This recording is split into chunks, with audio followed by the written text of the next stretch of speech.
The Sharks make it to the All-Star break, but large questions loom for General Manager Mike Grier. You're Locked On Sharks, your daily podcast on the San Jose Sharks. Part of the Locked On Podcast Network, your team every day.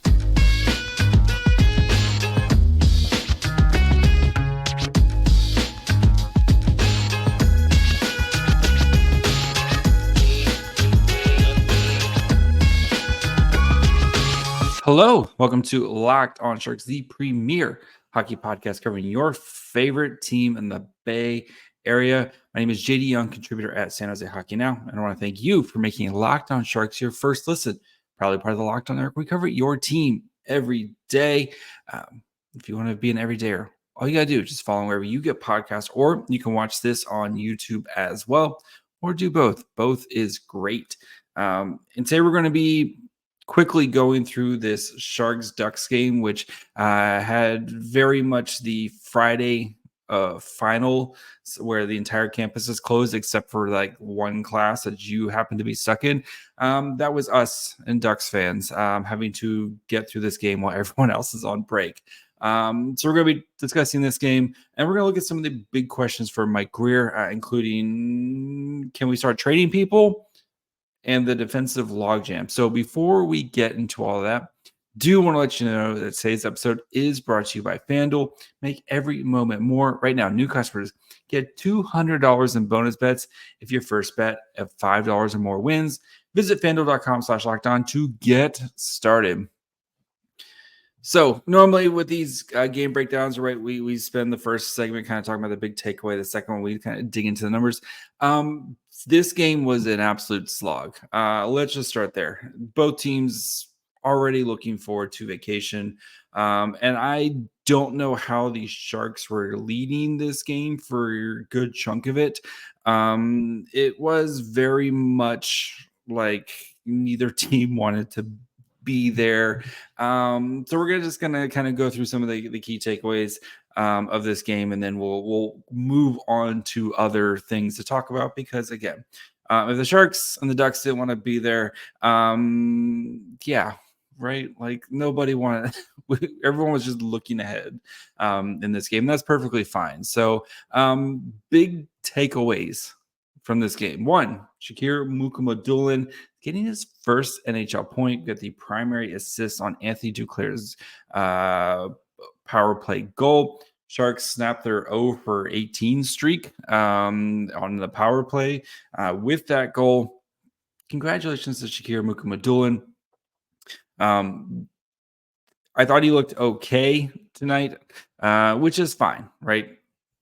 Playing his third NHL game. I thought he looked okay. The analytics not in favor of Mukhamadullin tonight. When he was on the ice at 5v5, 4 shot attempts, gave up 23. And the Ducks, it's as close as this game was, it really shouldn't have been very close at all. The Ducks dominated shot attempts, dominated shot attempts. They dominate kind of time of possession. Expected goals for. Kaapo Kähkönen basically kind of kept the Sharks in this game, and the Ducks had terrible puck luck for this game. So, again, congratulations to Shakir Mukhamadullin. I love, one of my favorite cheesy things. Not only is the first lap, but then seeing that first point, first goal pictures and their little cheesy faces holding up the puck. I don't know why. It gets me every time. I love it. If someone made like an Instagram account of just that, where it's just guys' first photos, I would really enjoy it for some reason. Somebody's going to do that now if they haven't done it already. Please send me 10% as a finder's fee of whatever monetization you get. Anyway, William Eklund line tonight, playing his second line as center. Though that line struggles. We had the Barabanov, Eklund, Duclair line. It struggled at 5v5, giving one shot attempt for giving up 10 shot attempts. Barabanov did leave this game after the second period, or it's midway through the second period, excuse me.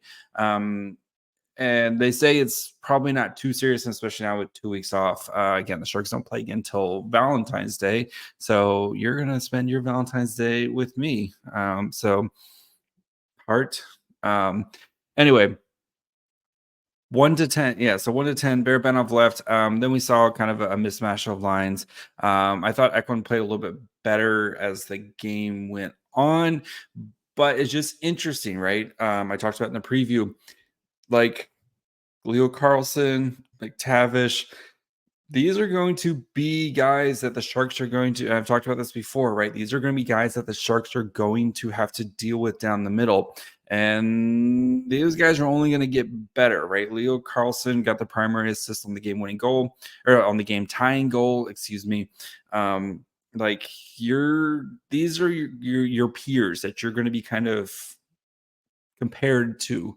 And if Eklund wants to play center, and I think Eklund long-term should play center, or at least continue to get an opportunity to play center, depending on what happens with the draft, et cetera, et cetera. But these are your peers you're going to have to kind of deal with on a night in, night out, night basis. And I thought it was a big test for Eklund tonight. Again, Leo Carlson's a man-child. If you have not seen him in person, he is very big, very large.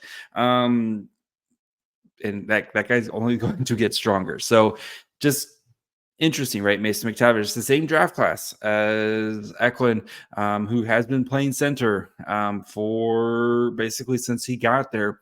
These are going to be things you're going to have to kind of deal with. So going forward, I thought Eklund played well, but again, he's going to need to continue to get stronger on the faceoff.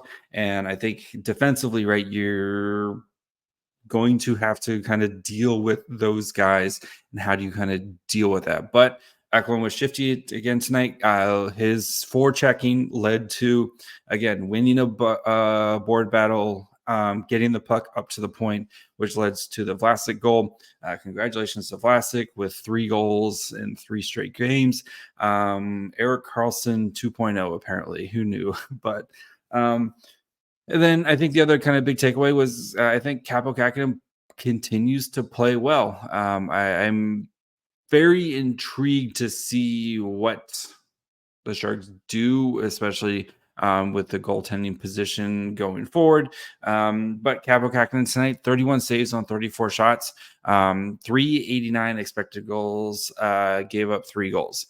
And the overtime goal was just a mismatch of things that went wrong. Duclair tries to kind of take on 2 guys at once. I don't know if he loses the puck / tries to complete a drop pass to Eklund through a defenseman or through a Ducks player. It goes wrong, basically. And then Ducks go 2-on-1 the other way. And poor Shakir Mukhamadullin plays it as best he can there. But and then you combine that with Kaapo Kähkönen not able to kind of get the push off you want from him. Boom, Ducks win the game. So,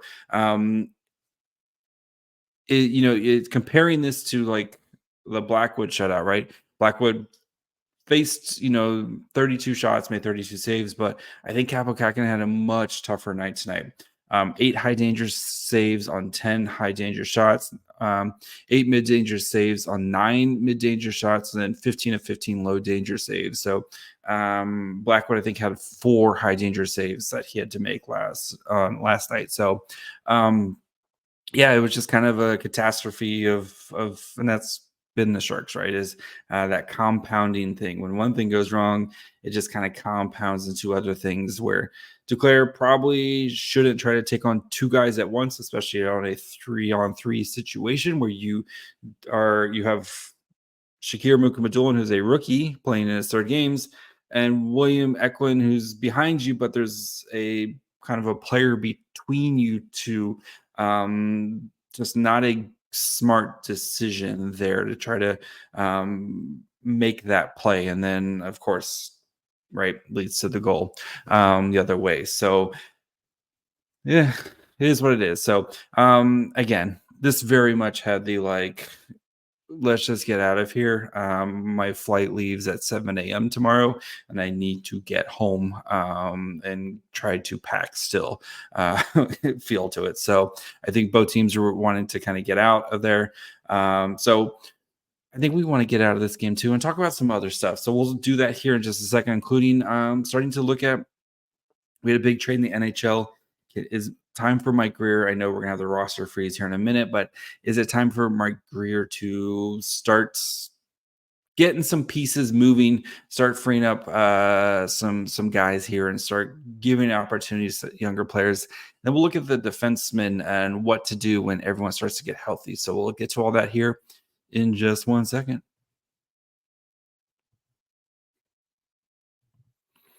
With the Super Bowl almost here, we want to celebrate. FanDuel wants to celebrate. They're America's #1 sportsbook. And if you're like me, the Super Bowl Sunday is all about getting the best seat on the couch, right? Grabbing your favorite foods.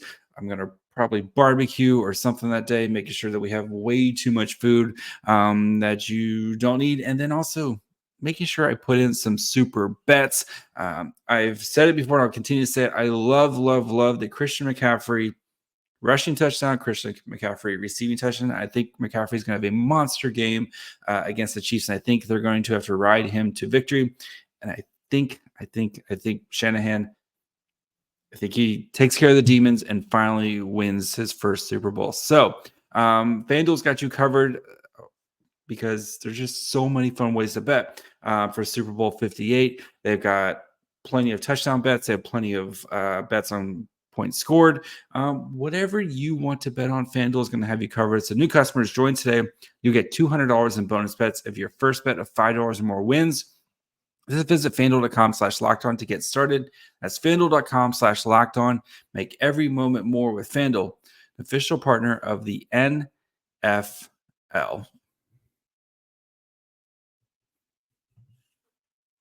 All right.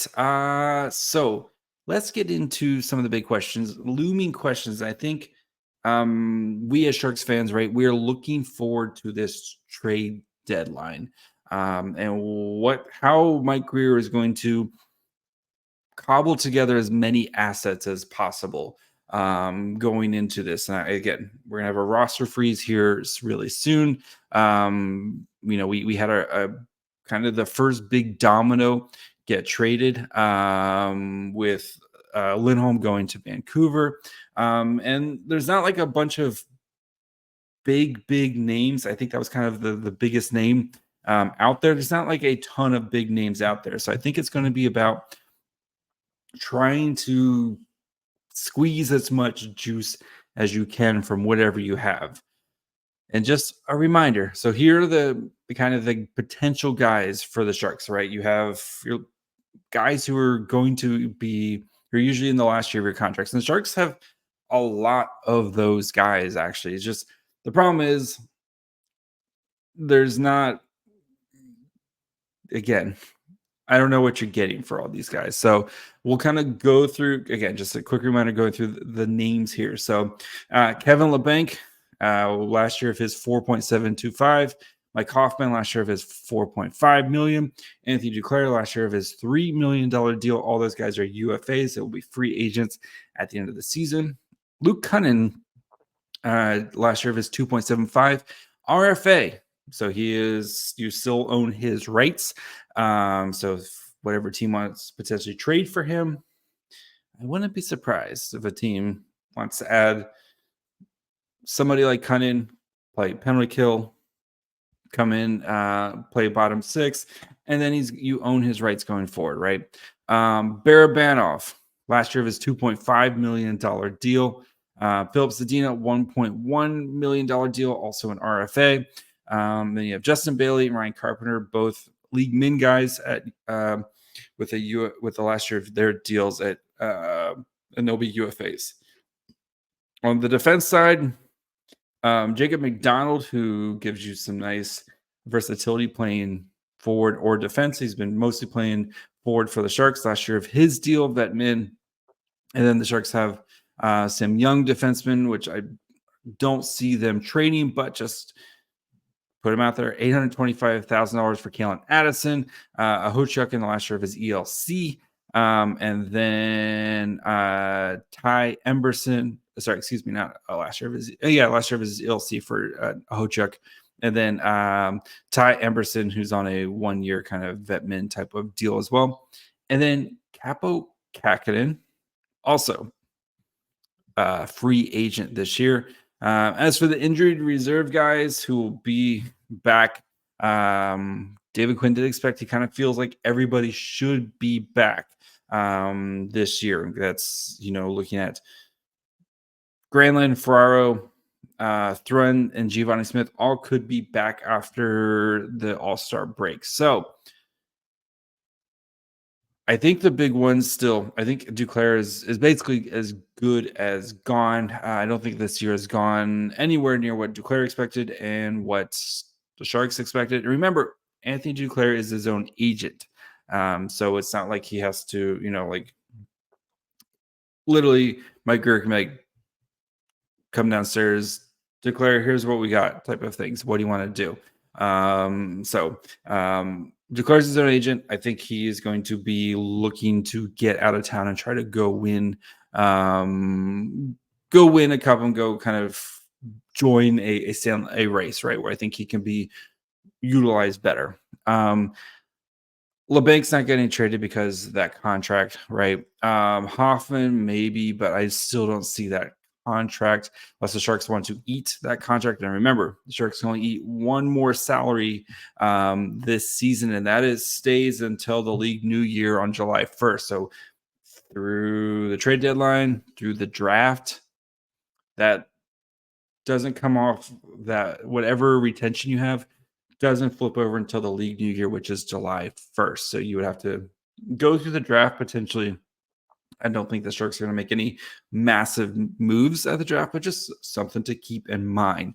They did it last year with the Timo Meier deal. Granted, Erik Karlsson had not been traded, but now with Burns and Karlsson both on the retention slots for the next 2 seasons, this year and next year, you just got to be careful with that money right there, with that one last slot. So, Barabanov, who's had a really disappointing season, I think, and does have a 10-team no trade clause.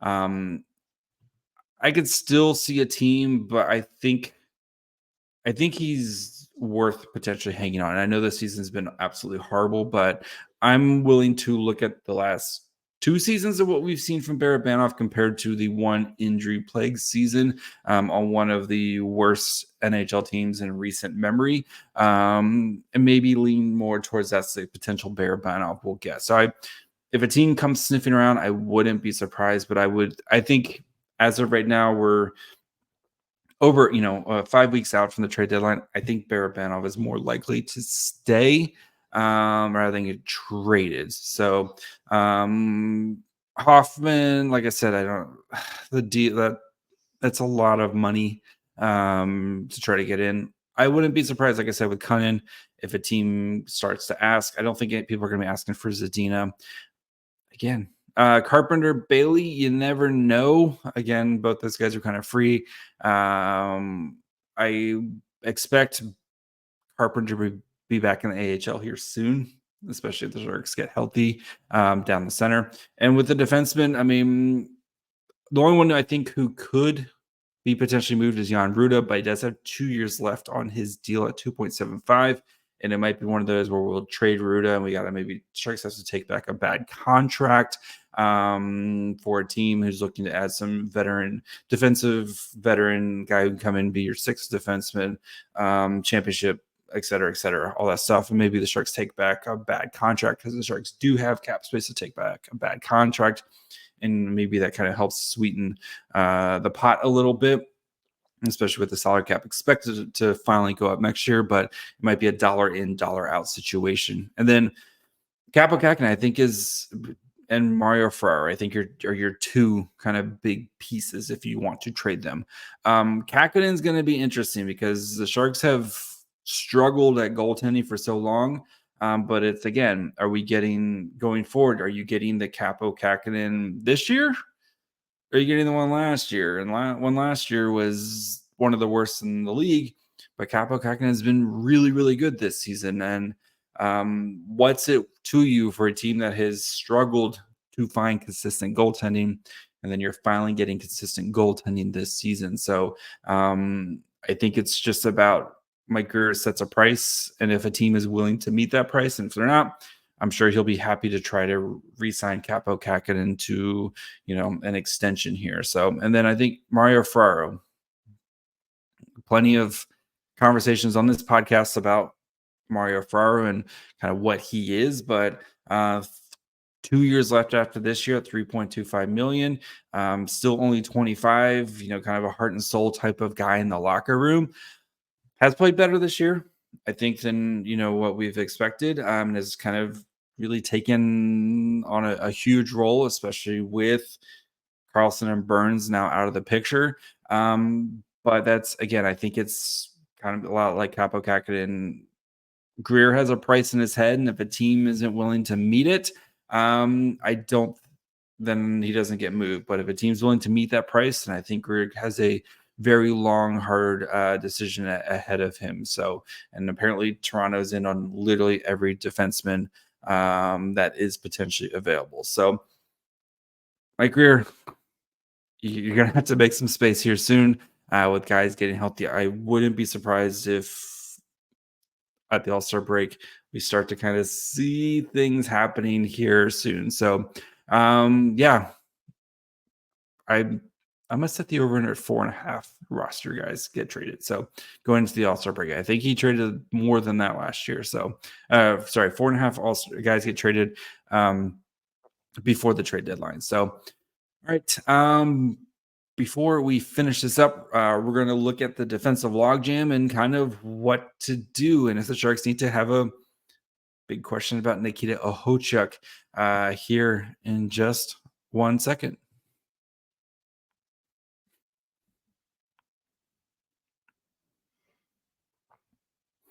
All right. So again, we're expecting everyone to kind of be back after the All-Star break. I know Okhotiuk did leave this game for a little bit, but did come back, and I assume with 2 weeks off, Okhotiuk should be fine after blocking a shot in the knee. So that's going to leave the Sharks with a lot of defensemen that they're going to have to make some room, right? You have Marc-Edouard Vlasic at his $7 million cap hit, Jan Ruda, Kyle Burroughs, Shakir Mukhamadullin, Kalen Addison, Nikita Okhotiuk, Ty Emerson, Jacob McDonald, who, again, I know he's a defenseman. He plays mostly forward. Mario Ferraro and Henry Thrun all coming back. So that puts, quick math, Thrun, Ferraro, 2, Emerson, 3, 4, 5, 6, 7, 8, 9 defensemen. Most teams carry 7, maybe 8. Again, with McDonald kind of giving you a little bit of flexibility there. So if the Sharks want to carry 13 forwards and 8 defensemen, which is kind of what they've been doing right now, you're going to have to make some room. We assume Shakir Mukhamadullin will get sent back down to, he's going to get sent back down so he can go play in the AHL All-Star game, which I will be at. So make sure you guys are following along, especially on YouTube. You're going to get some extra behind-the-scenes stuff, I'm sure, on the Locked On Sharks Instagram page. Nice plug there as well, getting close to 1,000 followers. So make sure you guys are following along with that. If you want some behind-the-scenes AHL All-Star stuff, that is going to be in San Jose. But I digress. Mukhamadullin is going to be back in the AHL. He is waivers exempt. Don't have to worry about that. And then the only other defenseman that is waivers exempt is Henry Thrun. So again, does not have to. He can just clearly go between the AHL and the NHL. But Thrun, before his injury, was one of the Sharks' best defensemen. And he's been playing really, really, really well. And I just don't see how you can justify sending him back down. I think he needs to play NHL games.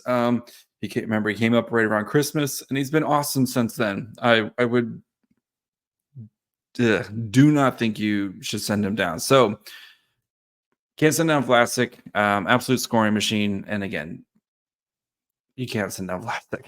But Vlasic's going to be here, right? Can't do anything with that. Jan Ruda, we mentioned before, potential trade, but it's not like the Sharks are going to be trading him right now. You're going to have to clear some space here real soon.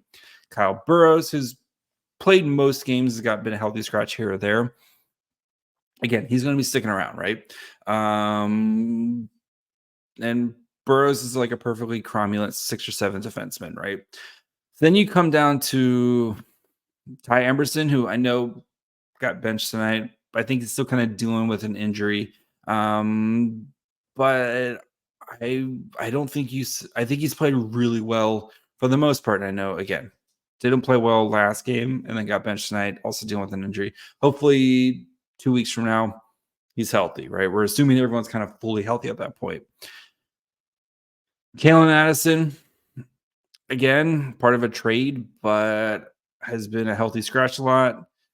Is also kind of not looked super great. And then you have Nikita Okhotiuk, right? And I think that's where your decision is going to come down, because you're either going to have to, I think you're going to have to waive somebody and try to get them through waivers and send them down to the AHL. Again, the only forward is William Eklund, and you could argue William Eklund is like the Sharks' second best forward right now behind Tomas Hertl, who's been injured. Like you can't send William Eklund down to the AHL right now. He's too good. The Sharks need him, et cetera, et cetera. So I think the Sharks are going to have a big conversation with themselves about who are we willing to waive and try to squeak through right now to get to the AHL. And there's always that risk, right? Of teams that are potentially looking to, just snatch somebody because it's a free player. By free, again, put him through waivers. Every team can make a claim on him. They pick up that contract. And since all these contracts, again, Okhotiuk and Kalen Addison are all Ty Emberson, Jacob McDonald, all these guys are making less than $1 million. Most teams are able, teams can kind of fit these in pretty easily with what they want to do. But I think Okhotiuk has got to be, he's the guy you need to kind of look at potentially sending down, because I think he needs to playing some time in the AHL would do him good, right? Remember, missed a good chunk of last season dealing with an injury. Missed the beginning of this year, kind of dealing with an injury as well. And that kind of jumped from the AHL to the NHL, and also missing kind of training camp, et cetera. Like, I think spending some trying to see if you can sneak him through waivers and try to send him down to play some AHL games. I think that's what's best for him. There is the risk, right? And who knows, might try to claim him, right? Big body guy, very physical defenseman. But he has been struggling. And, even on the Sharks game in their against the Kraken, terrible turnover. Blackwood kind of saves the day. And it's just kind of a lot of those little kind of mental mistakes. And you wonder, maybe just going down and playing the AHL, getting a nice refresh here, kind of maybe building some confidence up before, and then bringing him back after the trade deadline, when hopefully, maybe potentially, you see some numbers kind of thin out along the blue line type of situation. But he's the guy I would try to kind of squeak through. I could see the argument for Kalen Addison, but I think the offensive upside, and plus he's right-handed defenseman, might be a little bit tougher to try to get through. I think maybe if teams kind of see the way, the scouts kind of see the way Okhotiuk's played recently, maybe get a little bit lucky and kind of squeaking him through. But it is something you have to kind of, the potential of losing him. But yeah, I think Okhotiuk needs to play some time in the AHL and kind of a nice refresh and reset, go down there. So that's going to be it for me today. we'll be back tomorrow with another draft profile. Our good friend Sam McGilligan joins to talk about one Ivan Demidov, who he is very, very excited about. So make sure you guys are following along for that wherever you get podcasts. And of course, you can watch on YouTube as well. You can also follow the show on Twitter, Facebook, and Instagram at Locked On Sharks. You can follow me on Twitter at MyFryhole. Until tomorrow, bye, friends.